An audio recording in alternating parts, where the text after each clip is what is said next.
basketball analysis with over 70 years combined experience. The Bob Ryan and Jeff Goodman podcast is brought to you by Prizepicks. Okay, folks, it's that time again. It's time for the Bob Ryan, Jeff Goodman, Tanguay Along for the Ride podcast, a proud member of the CLNS Media Network. The show is brought to you by Prizepicks, North America's #1 daily fantasy sports app. Download today and use code CLNS to get $50 when you play 5. Prizepicks, run your game. Okay, but we were all talking last night on text. Very frustrating night. Once again, I jinxed the Celtics. I thought they had it in the bag when they're up by 20. They're not losing this game. Bob Ryan, I'll start with you. Your thoughts on the debacle at the Garden in Game 1 with the Celtics losing? 3 teams in the NBA won 60 games this year. They're the 3 teams, one of whom will emerge as the champion, I am sure, still at this moment. I did not give any other team a chance to win the championship other than the Oklahoma City Thunder, the Cleveland Cavaliers, and the Boston Celtics. All 3 had leads, which were squandered last night. All 3 lost first game series games at home. Welcome to the NBA, whether it's 2025, 15, 5, 95, 85, 75, 65, 55. Wasn't 45, there was no league. This is the way of the world. Don't panic. Now, it was an annoyance the way it happened, but it's exactly the way we are used to seeing it happen. We've seen this before in regular seasons with the Celtics. We have seen this act before. We have seen it when the three-point shot ceases to be a carriage and turns into a pumpkin, okay? We've seen this. It's going to happen once in a while. I hope it doesn't happen again the way it did last night. It's very extreme, but that's what happened. Now, so it wasn't just us, folks. Don't worry. You don't think they're not lamenting in Cleveland and in OKC? So, come on. Okay. Now, what I want, there's 2 things I want to leave it, and I'll get all one. I'm much more concerned about what is going on with Porzingis and the need to have him whole in order to win.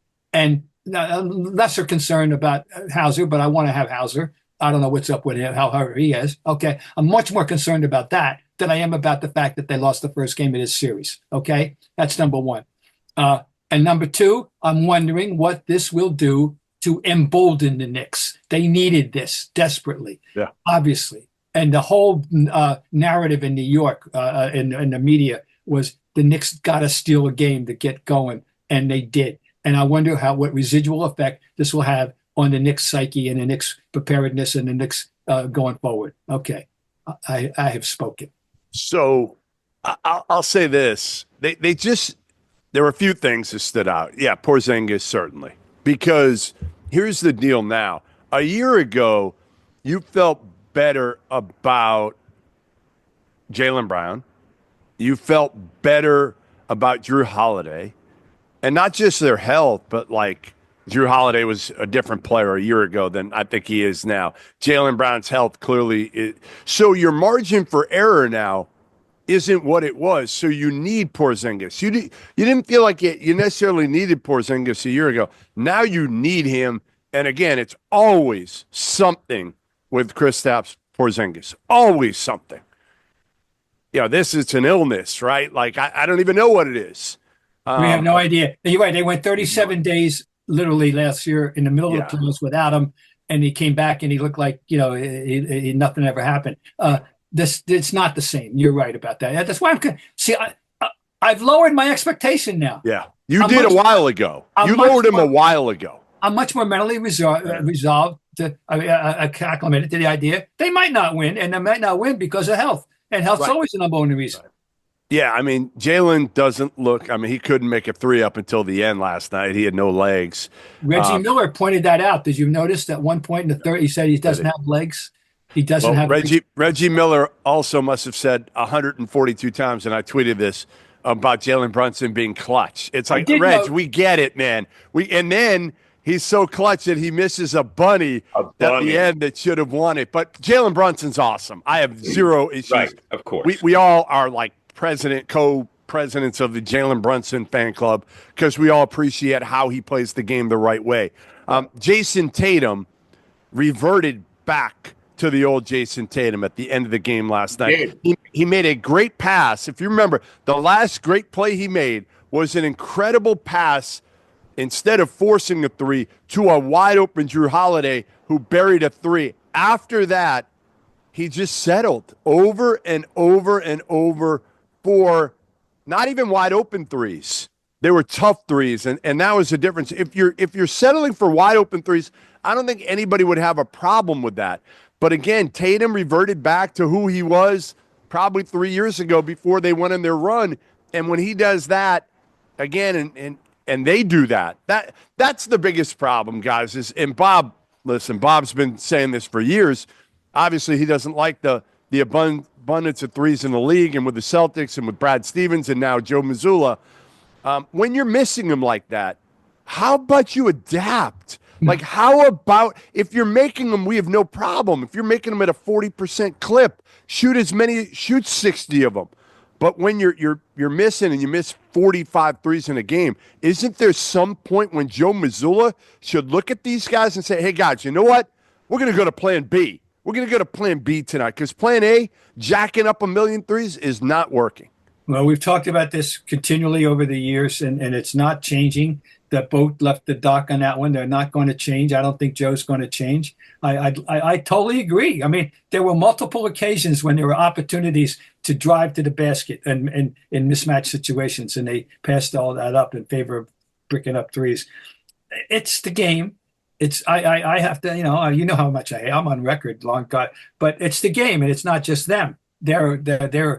They won a championship with it, so they're going to think that this is the blueprint that we must follow. But it'd be nice to think that today's discussion in that film room or that locker room on behalf of Mazzulla and his lieutenants was just what you just said. We got to be more aware and of when things aren't falling, and we got to go to plan B and C. I'd like to believe that I'm not so sure that discussion is being held. I mean, we have to resign ourselves. They're even a plan B or this C. Is who they're going to be, and if they're going to live with it and die with it.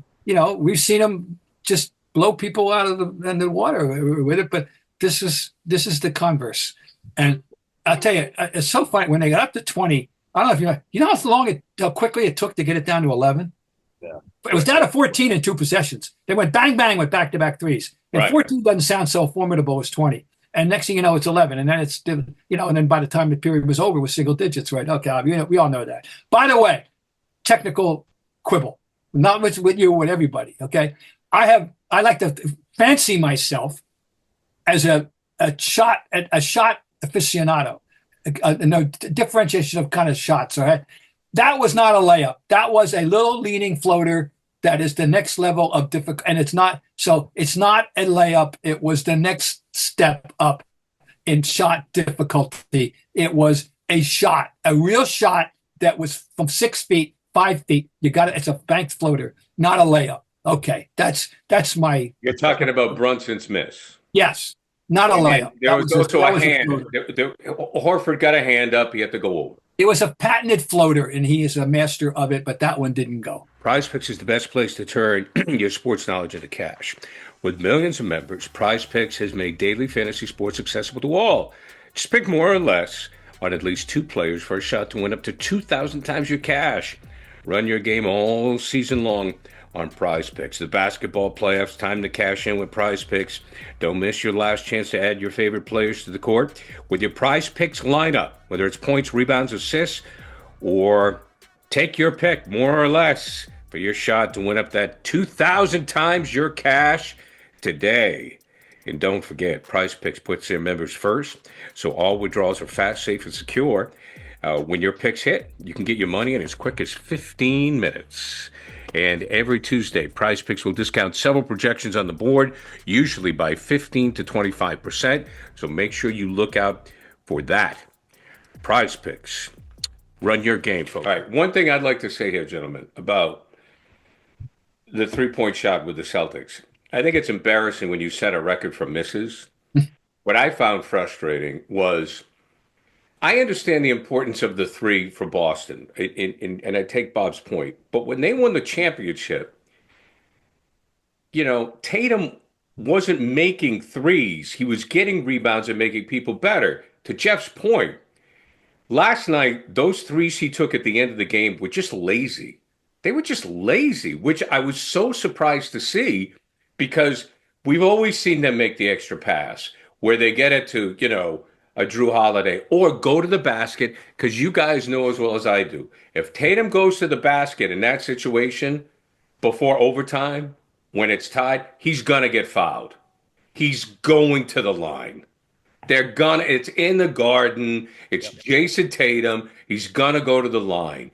And the guy grabs rebounds. The guy does everything. And the thing that was so frustrating. He was great until the final few minutes. He was terrific. Jeff's right. He's absolutely. I was like, what are you doing? Yeah. You look like you don't give a shit. That was what he looked like. Yeah. I mean, I just think, again, sometimes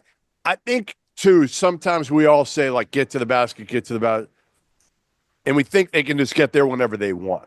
Right. And there were moments there where he was unable to get past his defender. But I thought he still settled too much. Well, he did. And the other part is you look around and you're like, okay, who's he giving the ball to? Jaylen Brown can't make a shot right now. You want Al Horford shooting the ball? Hell no. Drew Holiday right now doesn't look like that option. So you are looking around saying, like, who else do you want to take a shot right now? That's a good point. What about putting our sixth man of the year in? Well, I said that. I tweeted that at the end. With 3 seconds left, they need a three. The best shooter in the team is Peyton Pritchard. I don't think anybody's going to argue with that. Right. How the hell is he not in the game, Bob? Agreed. How is Peyton Pritchard not, even if he's a decoy, how do you not have Peyton Pritchard in the game? No, I totally agree. I would just say this, guys. We can dissect this and dissect it, and we understand why they lost and all that. We can only hope that they're going to rectify some of these mistakes. But I will just point out the overarching thing is this: in 1984, the Lakers 115, the Celtics 109 in Boston. Who won the series? In 1985, the Celtics 148, the Lakers 114 on Memorial Day. Who won the series? Oh, yeah. Bob's right. I mean, of course. And I've also covered a series, at least one, I off the top of my head, and I may have covered more, and there are more, but I'm just setting out. In 1979, it was in Washington 99, Seattle 97 in game one of the finals. Guess who won the next 4 games? So, you don't jump off the bridge yet, folks. You get angry, and we see what they need to do. And if we're having this discussion Thursday morning, okay. But could this be a wake-up call? I don't know if they need a wake-up call necessarily, but like you said, Bob, at the beginning of this, you said something that I haven't really thought of. Like, the Knicks needed some confidence going into this series. They got it. They got it now. Right, you let them up. Yeah. Yeah, and the thing that I need to remember, because as I said, I did, I was a professional broadcaster for 25 years, as many of you know. I did get recognized at Trader Joe's the other day. It was like, hey, weren't you that guy? And I went, yep, thank you. I'm going to go get some grapefruits. Look, but now as a fan, when they're up by 20 and I see how good they are, I just want them to just, boom. Like Bob's right. They're going to win the series. We understand that. I was into it. I'm like, man, they're playing great. They were even up by 20, and I knew they weren't shooting the three that well. I mean, their shooting percentage wasn't that great. I go, these guys are up by 20. When they start making shots, they're going to blow these guys out by 50, and I just get frustrated because they could have won that game. All right, to wrap it all up, Bob's right. Another thing I think, and Jeff has made a good point, they are not the same team health-wise as last year. They're not. And both of you, we need to remember that. So now let's move on to Denver and OKC. Bob, that game, we have another one, as you mentioned, OKC losing game 1. Well, Jokic numbers, once again, we keep saying, never seen this. I sound like a certain occupant in the White House. Never seen something like this before. But really, we don't see anything like this often. 42, 24, and we go, yeah, okay, another night at the office for Jokic, But I think it's the game Denver needed because, and for the same idea, there's been some questions about Denver. They did come back and get the 7th game against the Clippers, but there was some vulnerability that was being shown there. I think as a team, they think they needed it. OKC. I thought they were great. I left at halftime, and I thought, okay, they're looking like they're supposed to look, And then in the end, it comes down to the end, though. And, hey, Holmgren makes the free throws. They probably win the game. So it's not like they're in dire difficulty. They don't have to make excuses to their fandom the way the Celtics need to make them to theirs or the way they did it.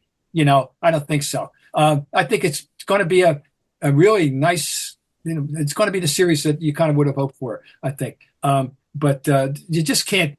It's hard to say too much about Jokic. It just really is. He's incredible. He really is incredible. We really haven't seen anything like this. This is Arvydas Sabonis combined with Larry Bird, combined with Magic Johnson. Really, this is on the offensive end, and then he gets plus he rebounds. Is he underrated, Bob? Is he is he underrated? Because again, I feel like people just kind of take him for granted. These crazy lines that he puts up. With regard to whom, you'd say Giannis, who should never be left out of these discussions in the contemporary game. I don't know. He's 3-time MVP. He's not going to win this one. Apparently, the straw polls seem to indicate that SGA is going to win. But he certainly put up an MVP season whose numbers were as good or better than his previous MVP seasons. So, it's a good question. It's just about almost a question of where, we can expand this where he's going to rate historically. But in the contemporary game, I think he's pretty much gets his due. But I think, Bob, what happens because Murray has struggled, the team has not performed.